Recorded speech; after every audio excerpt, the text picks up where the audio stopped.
వచ్చిన దగ్గర నుంచి సార్ కూటమి ప్రభుత్వం వచ్చిన దగ్గర నుంచి పరిపాలన అనేది ఎలా చేస్తుంది సార్?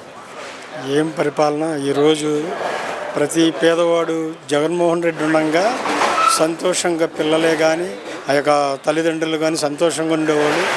ఈ కూటమి ప్రభుత్వంలో ఏ పథకమైనా రాకపోతే ఆ పథకాన్ని ఎందుకు రావట్లేదని ఎవరినైనా ప్రశ్నిస్తే వాళ్ళ మీద కేసులు.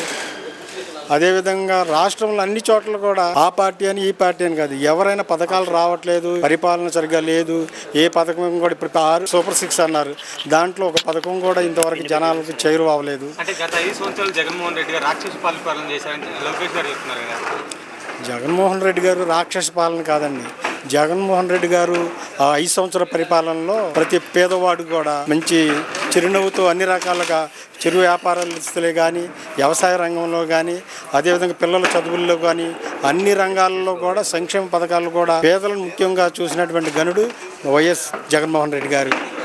జగన్మోహన్ రెడ్డి గారు 5 సంవత్సరాల్లో ప్రజలకు న్యాయం చేశారు. వైఎస్ జగన్మోహన్ రెడ్డి గారు ప్రతి పేద కుటుంబాల్లో కూడా చదువులో కానీ వాళ్ళ యొక్క ఆర్థిక పరిస్థితి స్థితిగతుల్లో కూడా అన్నింటిలో కూడా మెరుగ్గా ఉన్నారు. ఎందుకంటే ఇప్పుడు ఈ కూటమి ప్రభుత్వం వచ్చి ఇప్పుడు ఏం జరుగుతుందో అందరికీ తెలిసిందే. ఆడవాళ్ళకి ఫ్రీ బస్ అన్నారు, అది లేదు. ఆ ఫ్రీ బస్ ఎందుకు ఇవ్వట్లేదని ఆడవాళ్ళు అడిగితే వాళ్ళ మీద కేసులు. అదేవిధంగా ఏదైనా ఒక పథకం లేదు, ఏమీ లేదు, ఏం పరిపాలన అని ఎవరన్నా అడిగితే వాళ్ళ మీద ఏదో ఒక కేసు. అక్కడ దాకా ఎందుకు? మాది దెందులూరు కాన్స్టిట్యున్సీలో మాది పెదవేగమంలో నడిపేలి విలేజ్లోనే చిన్న విషయం మీద వైఎస్ జగన్మోహన్ రెడ్డి గారిది ఏదో పుట్టినరోజు చేసుకుంటే ఆ పుట్టినరోజు కార్యక్రమం కూడా వీళ్ళు తెలుగుదేశం వాళ్ళు అందులో దాన్ని వ్యతిరేకంగా తీసుకొని ఒక 20 మంది మీద కేసులు పెట్టి ఇప్పుడు కూడా కోర్టు చుట్టూరు తిప్పడన్నట్టు వైనం. ఎందుకంటే ఈ విషయం మీద ప్రతి ఒక్కరు ఎవరైనా అడుగుదామంటే అమ్మో కేసులు పెడతారేమని భయం. అందుకని ప్రతి ఒక్కరు కూడా సమయం కోసం ఎదురు చూస్తున్నారు. సమయం వచ్చినప్పుడు మాత్రం తప్పకుండా ప్రజలు ఎలాంటి నిర్ణయం తీసుకుంటారో వాళ్ళకి ఒక గుణపాఠంగా నేర్పుతారని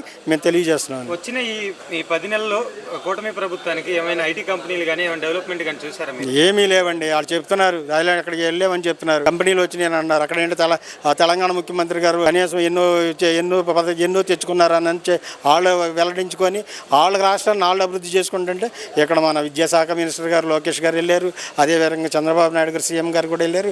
వాళ్ళు ఎంతమంది వెళ్ళినా కూడా ఐటీ కంపెనీలు కానీ ఏ ఒక్కటి కూడా అసలు వాళ్ళు తీసుకురాకపోవడం చాలా శోచనీయమండి. కాకపోతే వాళ్ళు ఏంటంటే మేము రాష్ట్రాన్ని ఇది మంచి ప్రభుత్వం, ఇది మంచి కార్యక్రమం చేస్తుందా అని చెప్పి జనాల్లో ఓదర కొట్టుకోవడం తప్ప ఈ ప్రభుత్వం వల్ల మాత్రం ఎలాంటికి ప్రతి ఒక్కడికి ఇబ్బందిగా ఉంది. సార్ మీరేం చెప్తారు సార్ వైఎస్ఆర్సీపీ పార్టీ అనే గురించి ఒక మాటలో ఏమండి? మనం అంటాం కాదు, ఇప్పుడు ప్రతి పల్లెటూరులో కానీ ఎక్కడికి వెళ్ళినా సరే ప్రతి వాళ్ళ నోట ఒకే మాట వినిపిస్తుంది, జగన్మోహన్ రెడ్డి గారు ఉంటే ఈ పార్టీకి ఏదో ఒక పథకం కంపల్సరీ జనాలలో కనీసం ఒక కుటుంబానికి ₹1,00,000 పైచీలకు వచ్చాయి. ఇప్పుడు వరకు ఒక పథకాన్ని కూడా ఇచ్చిన దాఖలు లేదు. ఏదో మొత్తానికి మమ్మల్ని ఏదో బాగు చేస్తాడని చెప్పి ఓట్లేస్తే ఈ విధంగా ఏ సంక్షేమ పథకం కూడా ఇవ్వకోకుండా ఇలాంటి ఇబ్బందులకు గురి చేస్తున్నారు. కానీ వచ్చే ఎలక్షన్లో కంపల్సరీగా ఈ ప్రభుత్వం